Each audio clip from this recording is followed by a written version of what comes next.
맥추 감사주일 예배를 드리고 있습니다. 맥추라고 하는 것은요, 보리맥, 추수할 추입니다. 하나님의 말씀에 나온 대로 이스라엘 백성들이, 즉 우리의 믿음의 선배들이 오순절날 하나님께서 상반기에 베풀어 주신 그 풍성한 보리 추수단을 탁 쌓아놓고 그 앞에서 감격해하면서, 와, 하나님이 정말 약속의 땅에서 우리에게 이 풍성한 소산을 허락해 주셨구나, 하나님의 언약의 신실하심을 감사하면서 그분께 예배했던, 그리고 온 찬양을 올려드렸던 참 영광스러운 절기, 이것이 맥추 감사주일입니다. 우리는 비록 추수 그리고 농사하진 않지만 삶의 추수가 있잖아요. 그리고 우리의 심령의 추수가 있지 않습니까? 상반기 베푸신 그 하나님의 크고 작은 은혜를 우리가 기억하고 감사하면서 지금까지 지내온 것 주의 크신 은혜입니다, 이 믿음으로 우리가 예배하는 날, 그것이 바로 오늘 맥추 감사 주일입니다.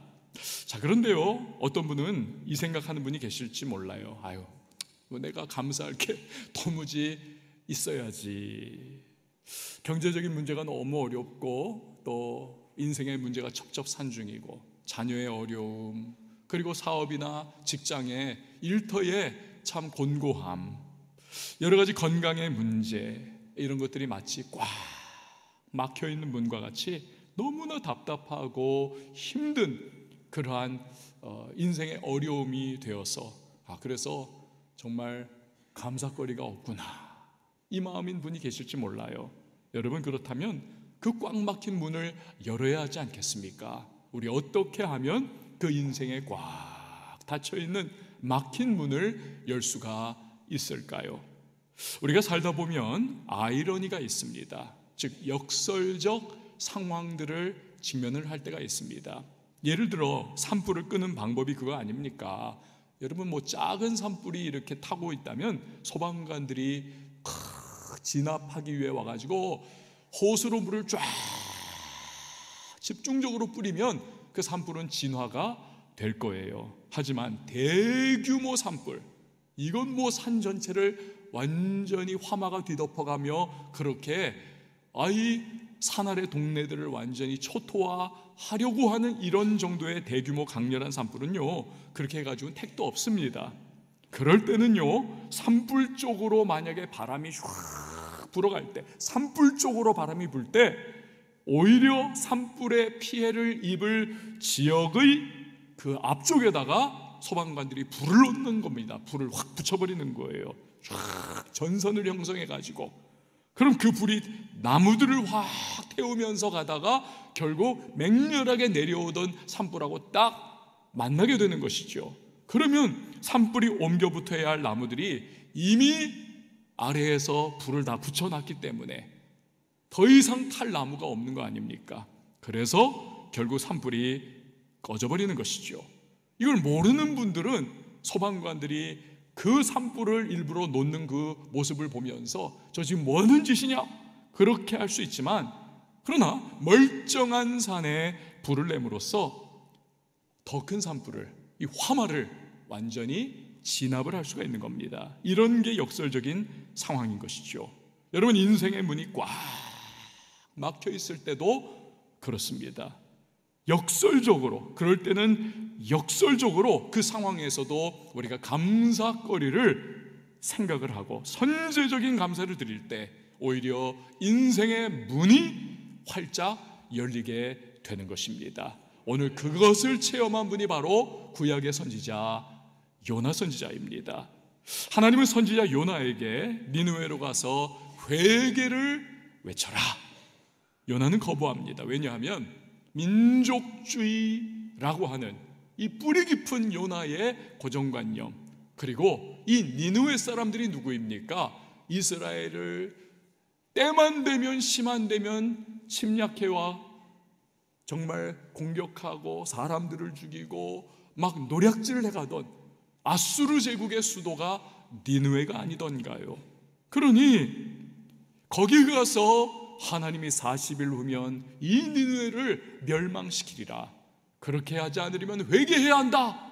이것을 외친다면 그들이 회개할 것이고, 긍휼이 자비가 풍성하신 하나님은 회개하면 반드시 하나님의 성품에 내가 비추어 보면 분명히 용서해 주실 거야.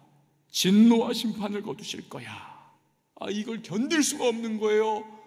저 원수들은 망해야만 하는데, 하나님의 불벼락을 맞아야만 하는데, 아이고 내가 저기 가서 외치면 저들이 회개하고 망하는 일이 발생하지 않으면 야 이거 어떡하는가. 그래서 이 니느웨로 가는 대신에 배 타고 다시스로 반대 방향으로 요나는 도망을 갔던 겁니다.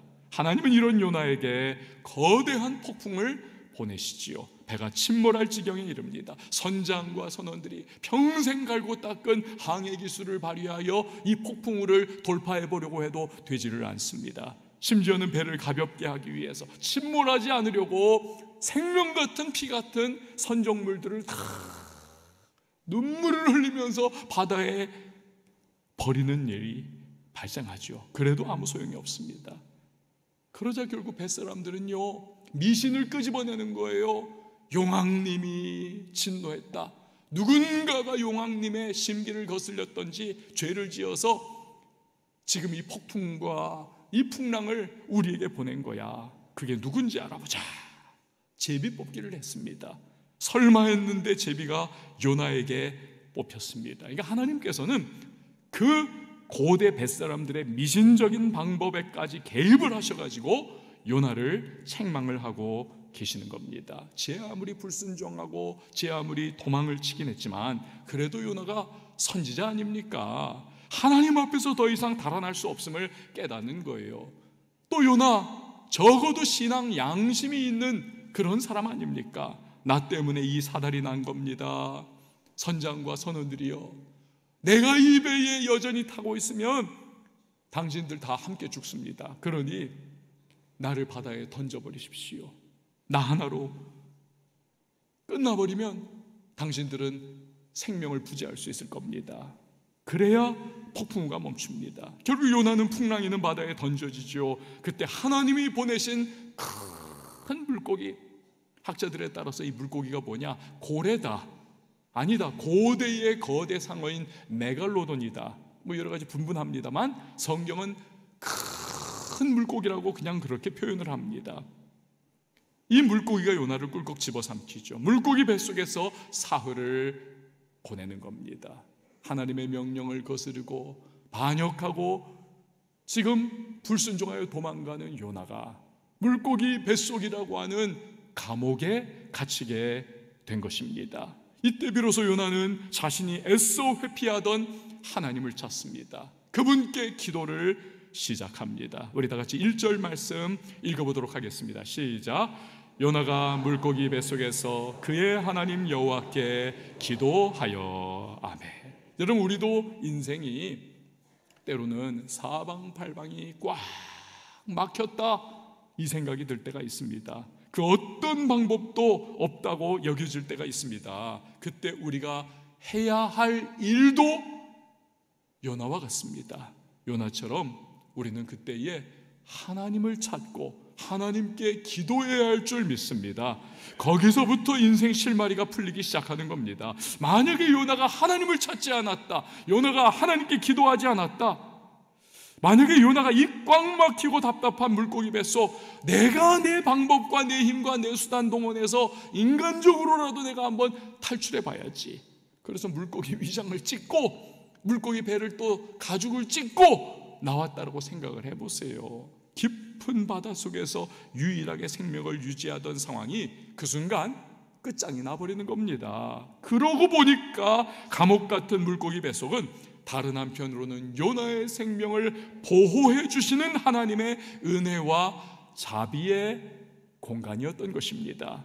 여러분, 우리의 인생이 꽉 막혀버리고 도무지 방법이 없다 생각될 때, 그때 우리는요, 나를 다루시는 하나님의 손길에 나 자신을 내어 맡길 수 있어야만 하는 것입니다. 주님의 시간에 그의 뜻 이루어지기 기다려. 하루하루 살 동안 주님 인도하시니 주 뜻 이룰 때까지 기다려. 기다려. 그때를 그의 뜻 이루어지기 기다려. 주의 뜻 이루어질 때 우리들의 모든 것 아름답게 변하리. 기다려. 아유, 따라 부르느라 고생하셨어요. 그때 우리가 그 물고기 뱃속에서 인생의 꽉 막힌 현실 속에서 하나님을 향해 내 삶을 내어드리면서 주님이 나를 인도해 주십시오. 내 방식, 내 인간적인 생각 나 내려놓겠습니다. 그리고 불러야 할 찬양이 바로 방금 불렀던 그 찬양인 거예요. 여러분, 진정한 믿음이란 무엇입니까? 진정한 믿음은 때로는 내 인생이 사방팔방 꽉 막혀 있을 때에도 하나님의 주권을 인정해드리고 하나님의 구원을 바라보면서 잠잠히 기다리는 것, 이것이 진정한 성도의 믿음인 것입니다. 근데 나중에 돌아보면요, 그때 그 꽉 막혀 답답하고 절망적이었던 상황이 오히려 내게 베푸신 하나님의 은혜였다는 것을 깨닫는 순간이 다가오게 될 거예요. 네덜란드의 참 귀한 신앙의 사람인 코리 텐 붐 여사라고 하는 분이 계십니다. 이분이 2차 세계대전 때 온 가족이 유대인들을 도왔어요. 그래가지고는 이게 발각돼가지고 그 유대인들이 갇히는 포로 수용소에 함께 갇히고 말았습니다. 너무너무 고통을 받았어요. 거기서 정말 죽음의 직전까지 여러 번 이르렀던 이 코리 텐 붐 여사가 하나님의 은혜로 목숨을 부지했습니다. 2차 세계대전 끝나면서 이 독일이 패망하면서 그녀가 이 포로 수용소에서 결국 방면이 됐습니다. 나중에 간증집을 이제 발간을 했어요. 주님은 나의 피난처라고 하는 The Hiding Place, 이 간증집을 냈습니다. 이 책에 이런 이야기가 나옵니다. 포로 수용소에서 정말 말 못할 고통을 겪었습니다. 그렇지 않겠습니까? 우리가 영화에서 보면은 정말 포로 수용소 얼마나 괴롭습니까? 피골이 상접한 거 아니에요? 저도 전에 그 독일에서 그 포로 수용소에 갔다 왔던 적이 있거든요. 진짜 너무 비참하더라고요. 뼈만 말라가지고 가죽에 뼈에다 가죽만 이렇게 덮어 씌운 그러한 모습, 몰골이 아니에요. 완전히 걸어다니는 해골들, 그런 모습. 수많은 사람이 정말 죽고 가스실에 들어가고 정말 비인간적인 그러한 대우를 받고 얼마나 괴로웠겠어요. 그런데 참 말 못할 고통 중에 하나가 뭐냐 하니까 그 막사 안에 이게 참 별것 아니면서도 별거예요. 벼룩이 그렇게 들끓더라는 거예요. 벼룩들이 이 벼룩이 얼마나 하루 종일 달라붙어가지고 막 간지럽게 굴고 막 물면서 피를 빨아먹고 너무너무 고통스럽다는 거예요.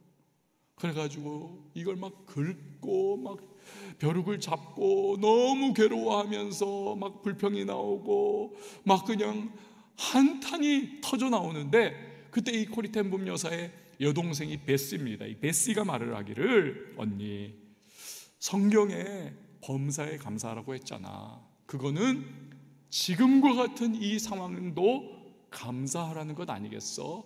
우리 이 벼룩으로 인해서도 하나님께 감사하자. 근데요, 전혀 동의가 안 되더라는 거죠. 동의가. 머릿속으로는 그래, 그게 하나님 말씀이지. 그러나 30cm 가슴에서는 전혀 동의가 안 되는 거예요. 너무 괴롭고 너무 고통스럽고. 근데요, 참 이상한 일이 점점 생기더라는 거예요.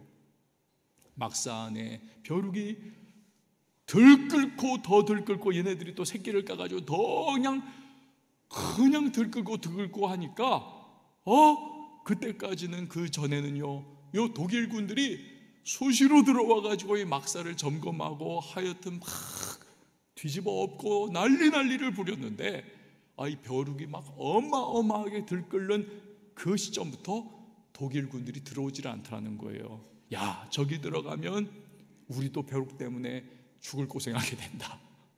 그래가지고는 벼룩이 무서워서 들어오지를 못하더라는 거예요. 그래서 이 코리템 여사나 베시나 그 갇혀있던 소수의 크리스찬들이, 그 유대인들 사이에도 크리스찬들이 또 있었을 거 아닙니까?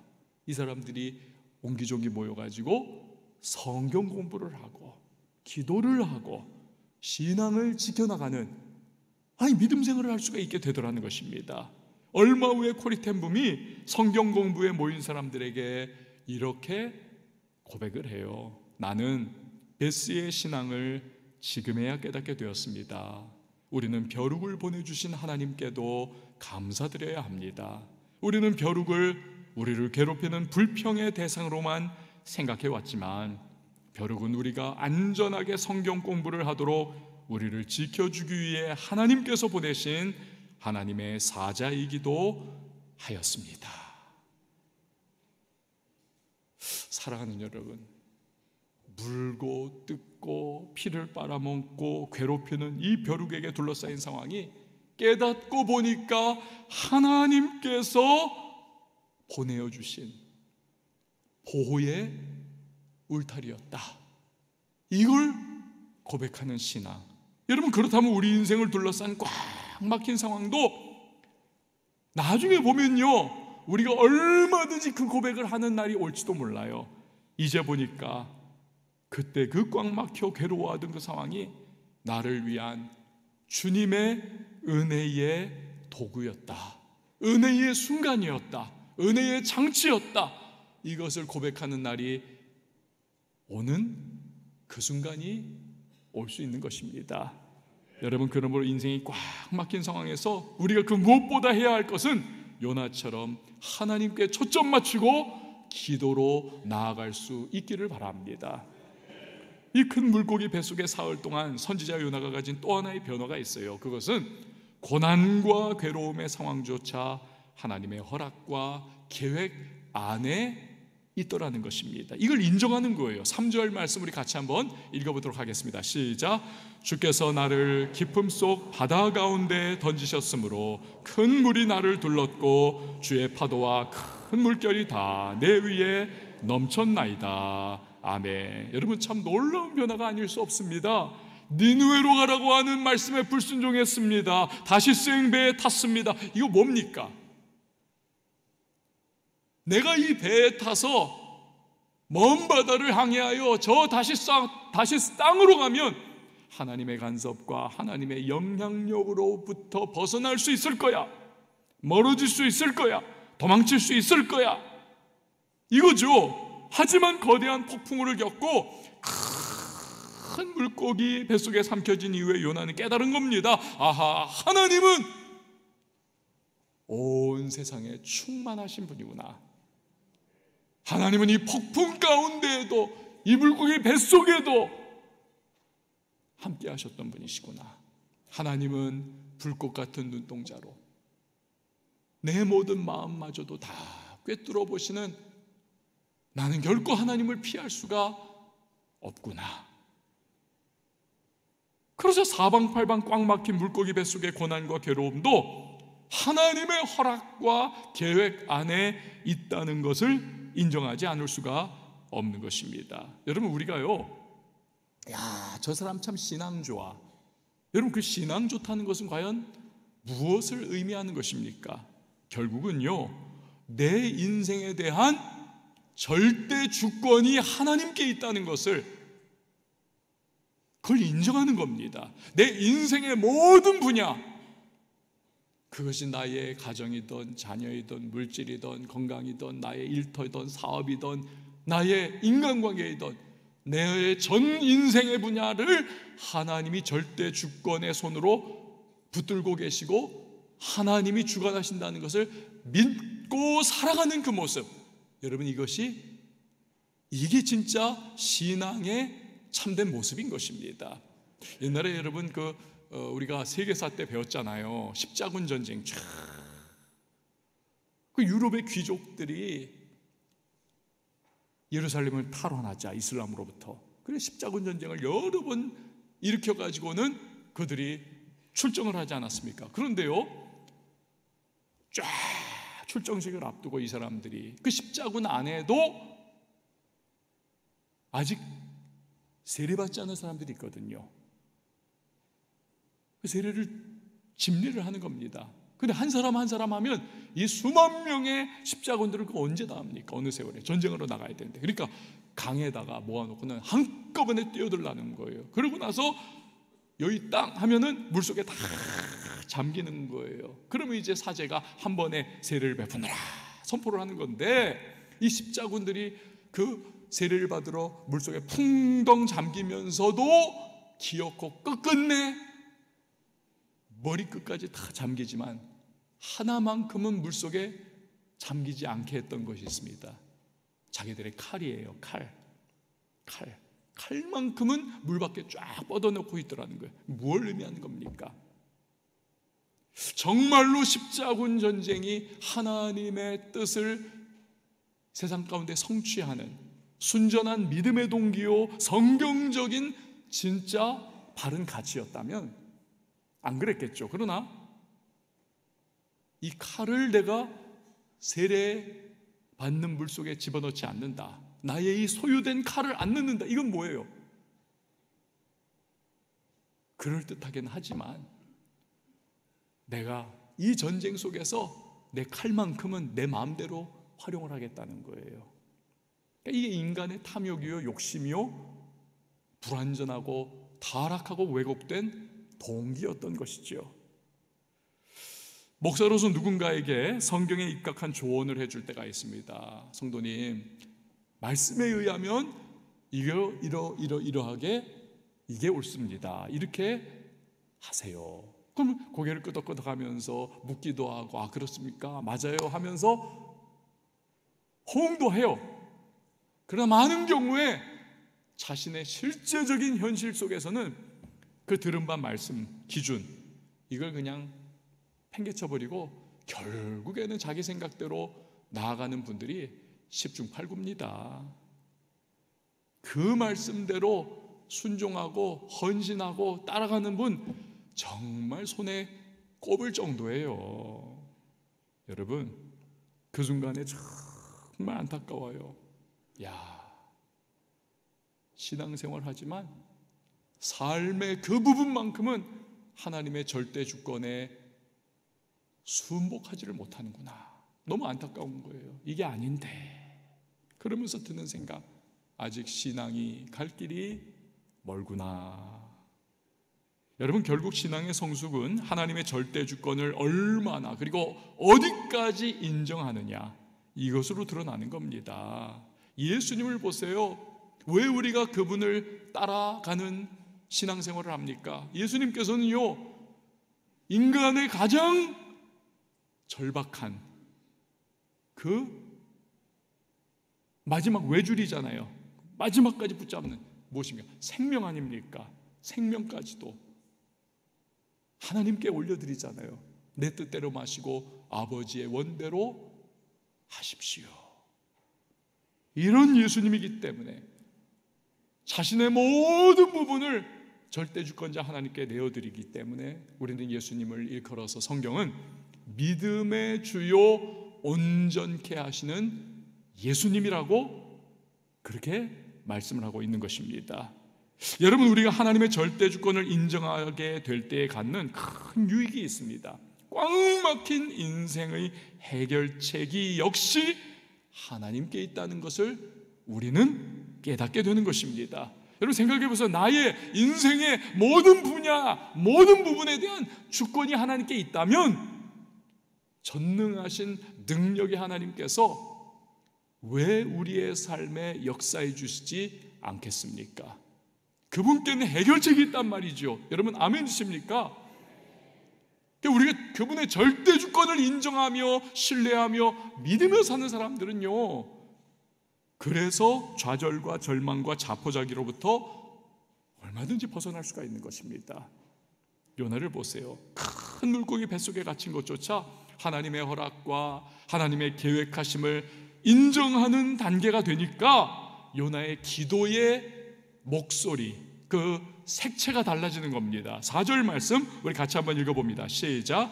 내가 말하기를 내가 주의 목전에서 쫓겨났을지라도 다시 주의 성전을 바라보겠다 하였나이다. 아멘. 확 바뀌잖아요.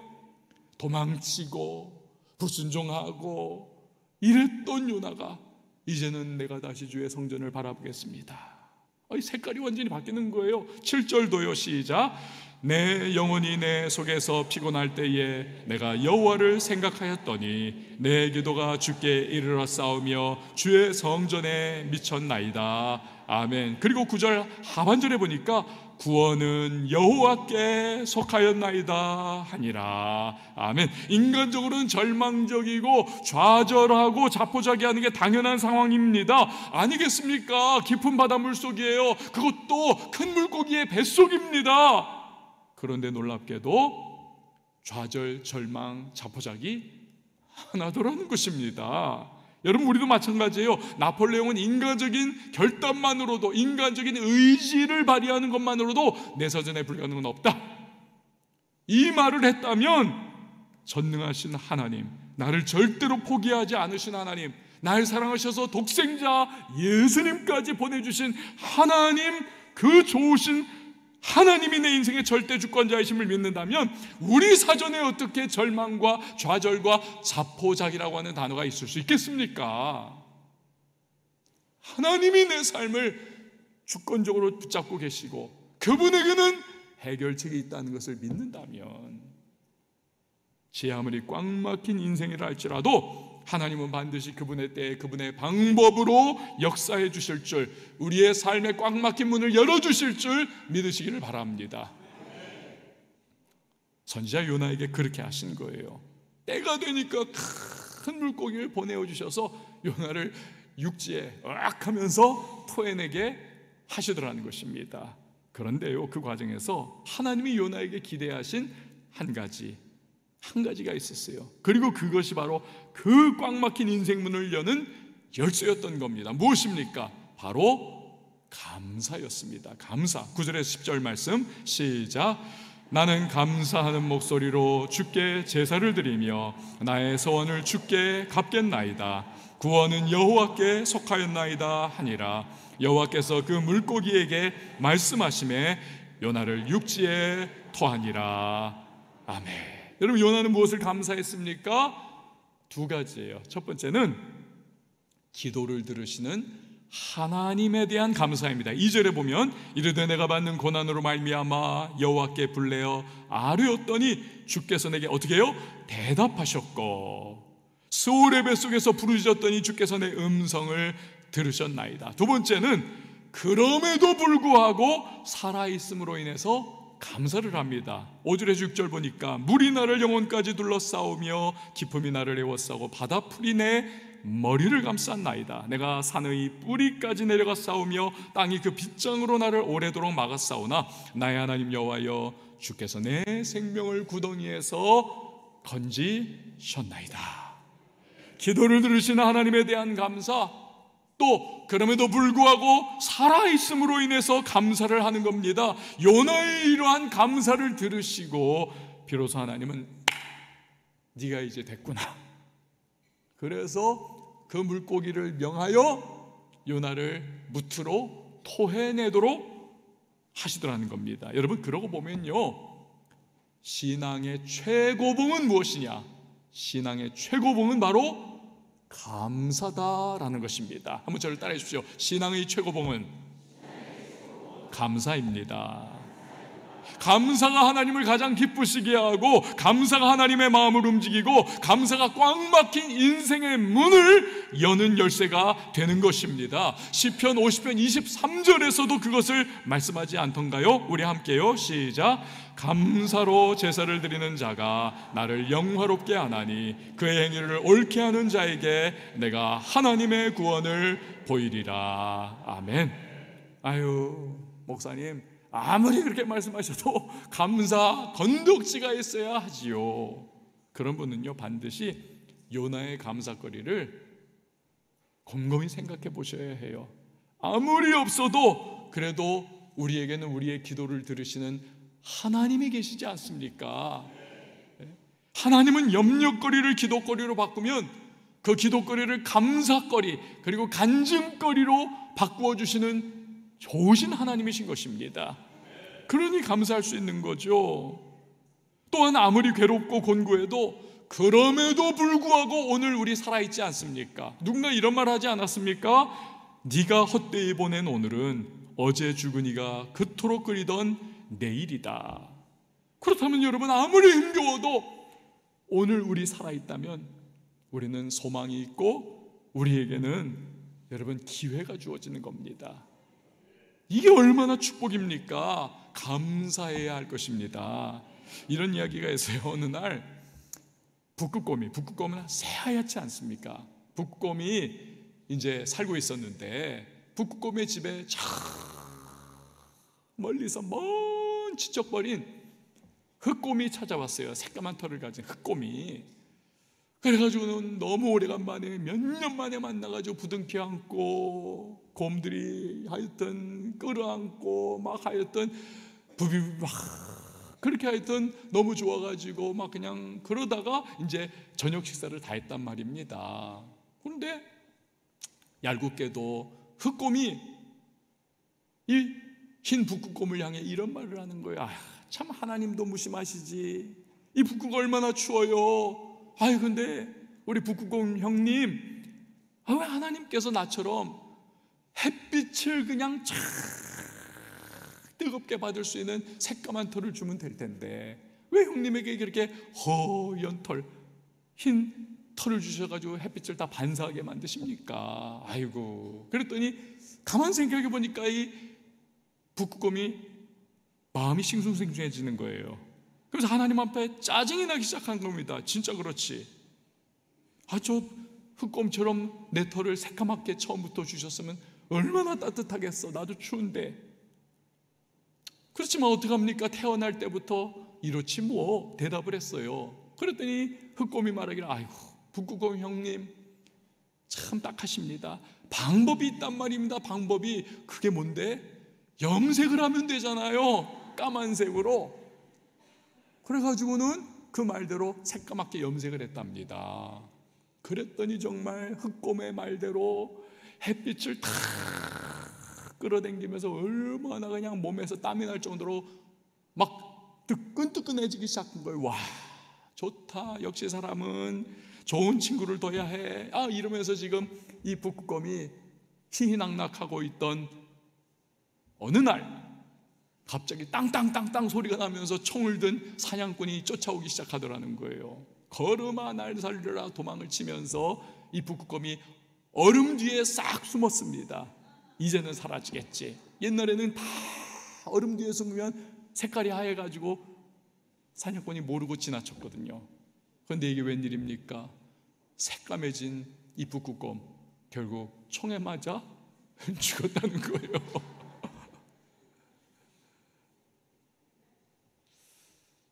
여러분, 북극에 가장 최적화된 흰 털을 주신 하나님께 감사했으면 될 텐데 이 흑곰의 말에 넘어가가지고 원망불평하다 망했다는 이야기예요.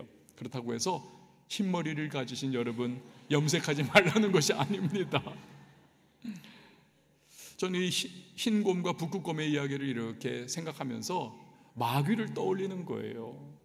여러분, 에덴 동산 모든 것이 너무나 최적화된 하나님이 정말 그 사랑하는 인간에게 베푸신 얼마나 좋은 환경입니까? 그러나 이 마귀가 아담과 하와에게 원망과 불평, 왜 하나님이 너희에게 이러면서 그걸 심어주잖아요. 거기 또 홀딱 넘어갔네요. 그리고는 하나님처럼 돼야지 선악과를 따먹습니다. 결국 그 범죄로 온 인간이 죽음의 형벌을 맛보지 않습니까? 저는요, 이 아담과 하와 이야기를 생각하면서 가끔 그 생각을 합니다. 하나님께서 그 사랑하시며 심혈을 기울인 가장 존귀한 피조물로 만든 인간이 원망불평으로 저렇게 배반하고 망해버렸기 때문에, 그래서 하나님은 원망과 불평에 대해서 트라우마를 가지고 계신 것 아닐까. 그런 일은 없지만 그냥 생각해 본다는 거예요. 여러분, 원망불평하는 사람 치고 하나님이 복을 주시는 사람이 없습니다. 이스라엘 백성들도 원망불평 하다가 다 한 세대 망해버리지 않습니까? 반면에 여러분, 감사하는 사람에게는 우리 하나님께서 은혜와 복을 부어주심을 믿으시길 바랍니다. 우리에게는 기도를 들으시는 하나님이 계십니다. 또 그럼에도 불구하고 오늘을 살아가고 내일의 소망을 가질 수 있는 생명이 있습니다. 그러므로 우리에게는요, 그 어떤 꽉 막힌 상황에서도 감사해야 할 이유가 충분히 있는 것입니다. 전 세계 수많은 기업가들이 있지만 정말 탁월한 기업가들은 그 중에 또 소수잖아요. 근데 또 그 중에서 마쓰시다 고노스케라고 하는 일본의 이 기업가는요, 너무나 뛰어난 경영의 그 기법을 가지고 있고, 그래서 이분의 별명이 경영의 신입니다. 경영의 신. 훌륭한 크리스천이기도 해요. 그는 자신의 인생 승리의 비결을 한마디로 덕분에라고 말을 합니다. 그가 이런 말을 해요. 저는 가난한 집안에서 태어난 덕분에 어릴 때부터 갖가지 힘든 일을 하며 세상살이에 필요한 경험을 쌓았습니다. 저는 허약한 아이였던 덕분에 운동을 시작하고 지금까지 운동을 계속해서 건강을 유지할 수 있었습니다.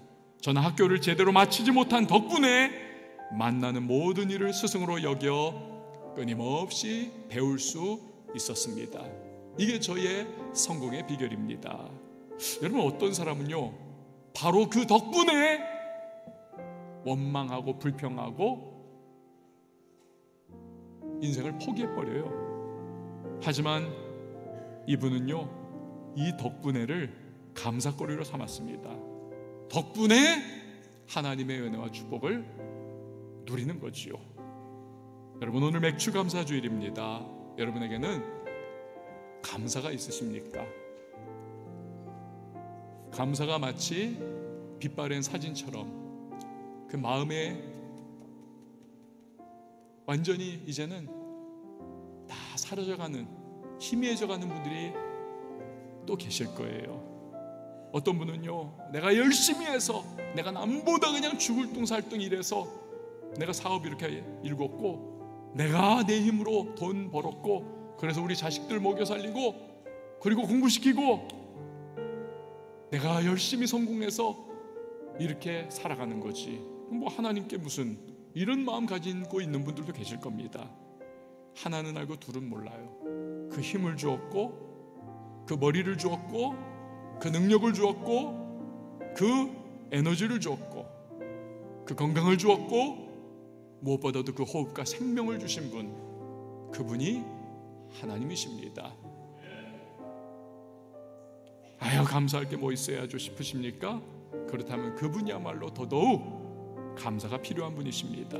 왜냐하면 감사야말로 꽉 막힌 인생의 문을 열어주는 열쇠이기 때문에 그렇습니다. 여러분, 이 맥주감사주일 저도 그렇고 여러분도 그렇고 우리가 놓치고 살아가기 쉬운 감사 다시 한번 회복하며 살아갈 수 있는 우리 모두가 될 수 있기를 주님의 이름으로 축원을 드립니다. 이 시간에 우리 함께 그 마음으로 우리 인생 주님으로 말미암아서입니다. 앞으로도 그럴 겁니다. 이 감사의 고백으로 나갈 수 있는 찬양 함께 부르도록 하겠습니다.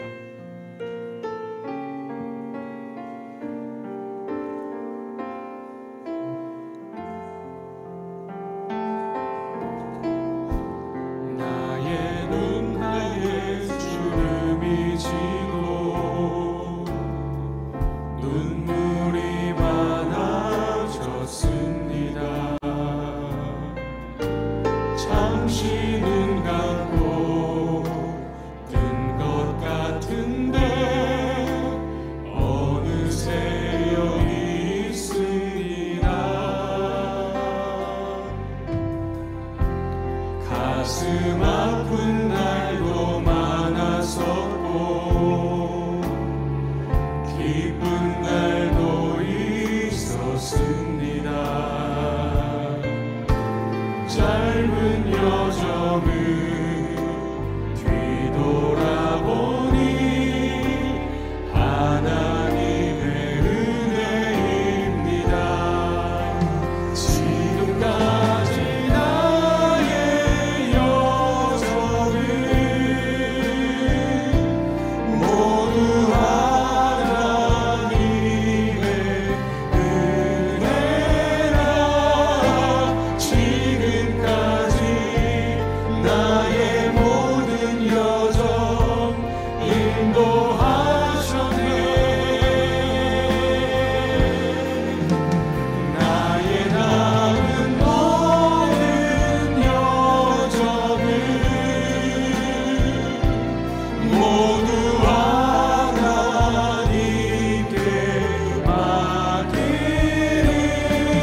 아픈데 어느새 여기 있습니다.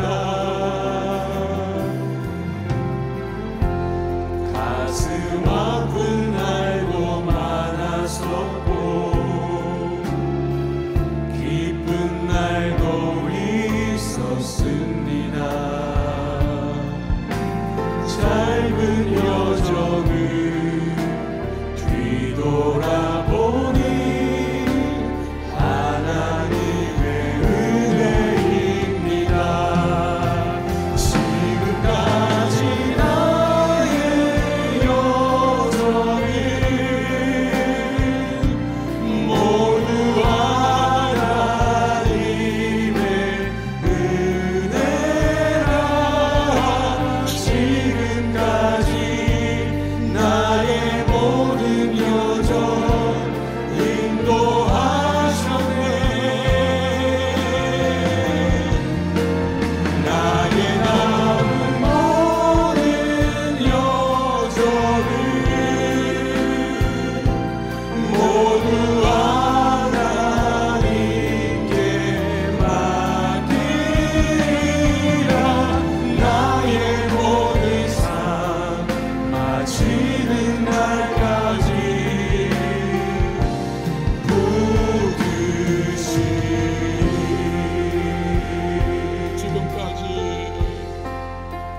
지금까지 나의 여정은 하나님의 은혜입니다. 모두 하나님의 은혜라. 지금까지 나의 모든 여정 인도하셨네. 나의 남은 모든 여정을 모두 하나님께 맡기리라. 나의 모든 삶 마치는 날까지 붙드시. 여러분 이 시간에 같이 기도했으면 좋겠습니다.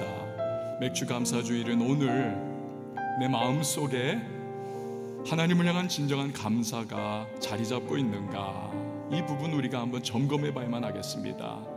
내가 열심히 해서 이룬 성공이라고, 내가 정말 남보다 더 뛰고 몸 상해가면서 내가 벌어들인 돈이라고, 내가 어렸을 때부터 우리 자녀들 정말 차곡차곡 보낼 곳 보내고 가르칠 것 가르치고 해가지고 이렇게 내가 일구어냈다고 여러분 우리는 생각하기가 쉬워요. 그러나 그 배후에서 힘 주시고 능력 주시고 호흡 주시고 생명 주신 하나님, 그분이 계셨기 때문에 모든 게 우리 가능한 것입니다. 그래서 감사해야 하는 거지요. 아이고, 지금 내 삶에 무슨 감사할 게 있겠습니까? 이렇게 공고한데, 그렇다면 그분이야말로 더더욱 감사가 필요합니다. 꽉 막힌 인생의 문을 여는 열쇠, 그것은 바로 감사이기 때문에 그렇습니다. 요나를 통해서 그것을 보여주는 거죠. 여러분 이 시간에 오늘 말씀이 여러분에게 주어졌어요. 기도하시면서 하나님, 오늘 내가 요나와 같이 꽉 막힌 인생의 문을 여는 그 열쇠인 감사를 하나님 사용할 수 있도록 도와주시고, 그리고 나의 삶에 하나님이 주권자라고 하는 사실을 고백하며 살아갈 수 있도록 도와달라고 이 시간 우리 다 같이 잠깐 동안 기도하며 나가도록 하겠습니다. 하나님 아버지 감사를 드립니다. 오늘 주신 말씀을 내게 주신 하나님의 음성으로 하나님 받게 하여 주시옵소서. 하나님 내가 열심히 것이라고 말하여 일어나 지금부터 하나님의 늦은 감사를 밤까지 아버지의 삶을 아버지에게 시간 돌이켜 주시옵고 주님의 다시 감사의 삶으로 아버지 나아갈 수 있기를 원합니다. 하나님 내가 이룬 것 같지만 내가 이룬 것이 아니며 주님의 당신의 힘을 우리가 깨닫게 하여 주시옵소서.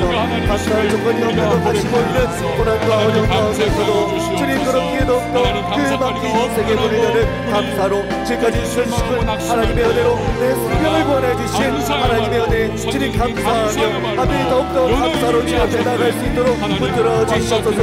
하나님 우리의 왕성의 모든 성도들의 하나님 예배자들의 마음 가운데 주님의 멋지고 감사가 다시 일어날 수 있도록 불길같이 일어날 수 있도록 함께하여 주시옵소서.